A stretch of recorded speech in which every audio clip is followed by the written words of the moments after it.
Hello Taurus, Sun, Moon, Rising, and Venus signs. Kamusta kayo? Sana po nasa mabuti kayong kalagayan. Welcome back po sa Star Tarot. Kung bago kayo rito, welcome din kayo. Thank you for your support. I truly appreciate it. God bless you all.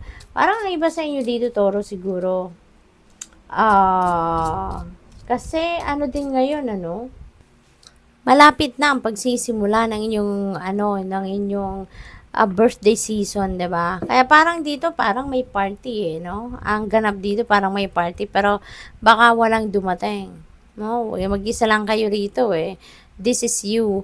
At may pabalon, may hinanda kayo pero baka walang dumating. Kaya kayo eto, marami kayong panghihinayang, baka nanghihinayang kayo sa inihanda ninyo sa party na sana ito sa mga handa ninyo, baka yun din ang pinaghihinayangan ninyo or baka naiinis din kayo sa mga inimbitahan ninyo at hindi dumalo, 'di ba?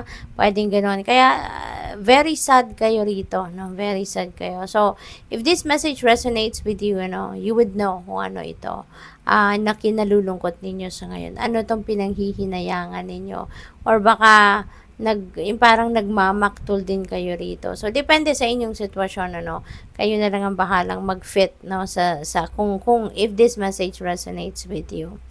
Kung ano ang naging sitwasyon talaga ninyo dyan. We have 9 of Swords. Maaaring ito pa rin ang iniisip ninyo, 'di ba? Maaaring nagtataka pa rin kayo, nakauwi na kayo, nasa higaan na kayo, pero siguro iniisip nyo pa rin, bakit nangyari yon? 'Di ba? Naghanda kayo't lahat, for sure nag-imbita kayo pero walang dumalo, hindi dumating, anong problema? 'Di ba?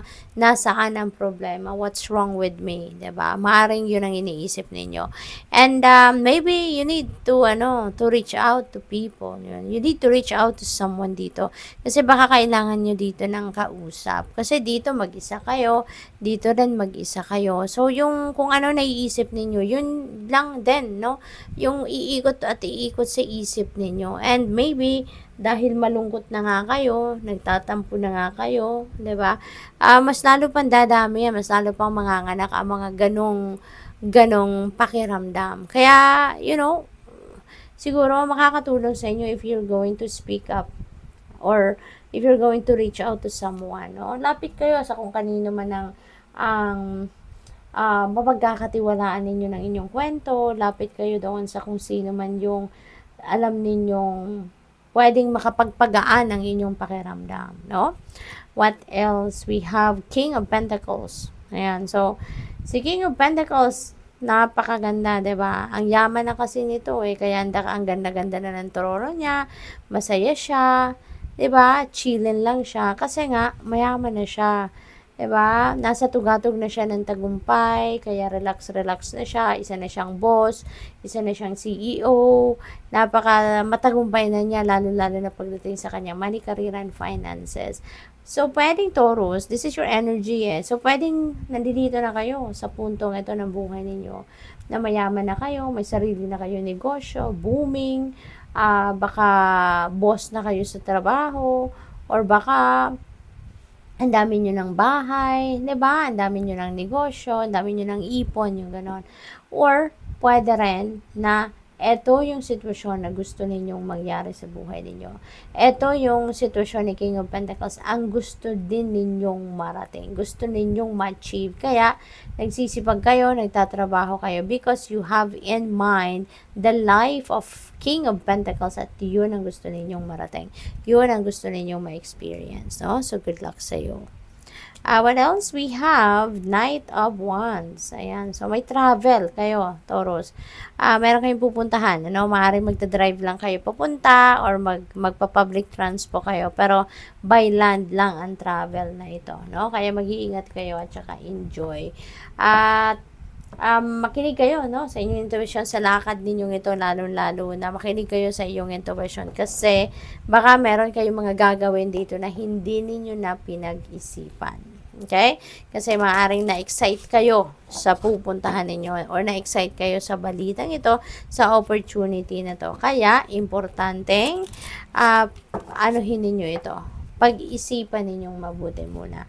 Habang nagta-travel kayo, diba, isipin ninyong mabuti. Or pakinggan na lang ninyo yung inyong intuition. Kasi, for sure, it will guide you to the right path. Okay?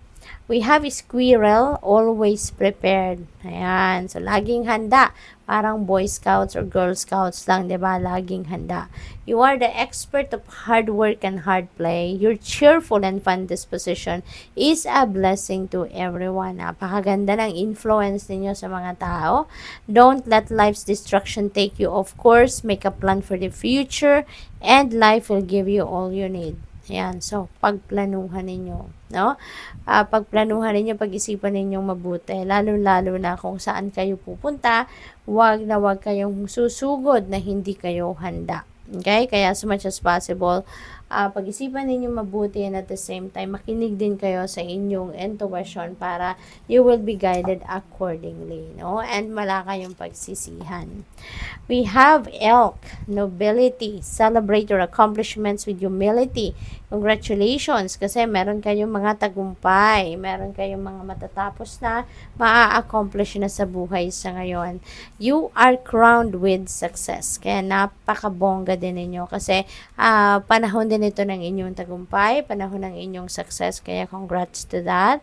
Powerful forces guide you. Ayan, kaya ang intuition ninyo, maaaring nakikinig din talaga kayo dyan, ano? Kaya, sabi dito, powerful forces guide you. Because your spirit team are sending you guidance, no? Through your intuition. Your ability to conquer challenges is limitless. Ang lakas ng loob ninyo, no? Napaka-tatag ninyo, matibay na kayo. So, siguro ang dami-dami nyo na din na pinagdaanan sa buhay in the past at pinagtibay na kayo ng panahon. Kaya kahit ano man, ano, ang mga challenging situations na maaaring kinakaharap ninyo, talagang walang problema. Diba? No problemo, solve ninyo agad yan. At hindi ninyo sinusukuan. Black Bear Guardian, sabi dito, gentle and wise protector, give me your confidence and power, help me protect the ones I love, awaken my intuition and guide me. Oh, napaka-cute naman ito.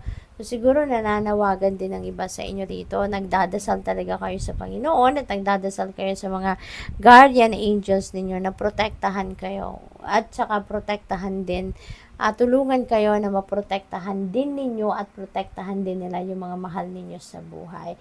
Maybe malayo kayo sa inyong pamilya or malayo kayo sa mga anak ninyo, sa asawa ninyo, sa mga magulang ninyo, sa mga mahal ninyo sa buhay, ano? Kaya you are praying, no? For protection. Good luck sa iyo. Thank you for watching. Love and light. Namaste.